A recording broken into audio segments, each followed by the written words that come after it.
ನೋಡಪ್ಪ, ಇವ್ರ ಮನೆಯಲ್ಲಿ ನಾನ್ ವೆಜ್ಜು, ನಮ್ಮ ಮನೆಯಲ್ಲಿ ಬರೀ ವೆಜ್ಜು. ಇವನು ವೆಜಿಟೇರಿಯನ್ನು, ನಾನು ನಾನ್ ವೆಜಿಟೇರಿಯನ್ನು. ಆದರೂ ನಾನು ನಾನ್ ವೆಜಿಟೇರಿಯನ್ ಮಾಡಿಸಿರಲಿಲ್ಲ. ಇವನಿಗೆ ಹೇಳಿದೆ, ನೋಡಪ್ಪ, ಇದರಿಂದ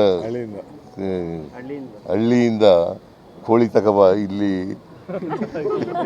ಬೆಂಗಳೂರಿನಲ್ಲಿ ಒರಿಜಿನಲ್ ಸಿಗೋದಿಲ್ಲ ಅಂತ. ನೀನು ತಿಂತೀಯಾ? ಪ್ಯೂರಾ? ಏನದು ಪ್ಯೂರ್ ಅಂದ್ರೆ ಏನು? ಮೊಟ್ಟೆನೂ ತಿನ್ನಲ್ವಾ? ಪ್ರಯೋಜನ ಇಲ್ಲ ನೀನು ಹಾಗಾದ್ರೆ. ನೀನು ಪ್ರಯೋಜನ ಇಲ್ಲ ಬಿಡಮ್ಮ.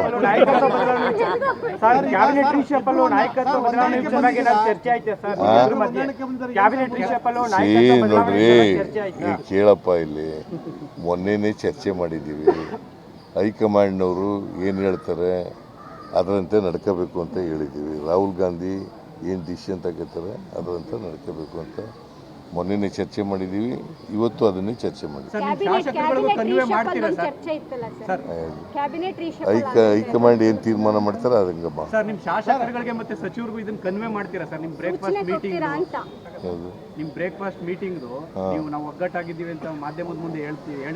ನಾವು ಯಾವಾಗಲೂ ಒಗ್ಗಟ್ಟಾಗಿದ್ದೀವಿ. ಏನು ಈಗ ಒಗ್ಗಟ್ಟಾಗಿದ್ದೀವಿ?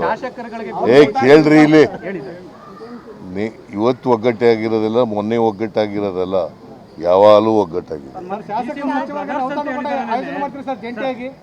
ಶಾಸಕರು ಸಚಿವರಿಗೆ ಜಂಟಿಯಾಗಿ ಔತಣ ಕೂಟ ಆಯೋಜನೆ ಮಾಡಿ ಒಗ್ಗಟ್ಟಿನ ಸೂತ್ರ ಪಡಿಸ್ತೀರಾ? ಇಲ್ಲ, ಇದ್ರ ಊಟ ಎಂಥದ್ದು CLP ಮೀಟಿಂಗ್ ಕರಿತೀವಲ್ಲ, ಅವತ್ತೇ ಊಟ ಮಾಡ್ತಾರೆ. ಕಳೆದ ಮೈತ್ರಿ ಸರ್ಕಾರದಲ್ಲಿ ಜೋಡೆತ್ತುಗಳು ಅನ್ನೋ ವರ್ಡು ತುಂಬಾ ಫೇಮಸ್ ಆಗ್ತಿತ್ತು.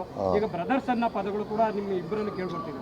ನಾವು ಯಾವಾಗಲೂ ಬ್ರದರ್ಸೇ, ಒಂದೇ ಪಕ್ಷದಲ್ಲಿದ್ದೀವಿ, ಒಂದೇ ಸಿದ್ಧಾಂತದ ನಂಬ್ಕೊಂಡಿದ್ದೀವಿ, ಒಟ್ಟಿಗೆ ಕೆಲಸ ಮಾಡ್ತೀವಿ.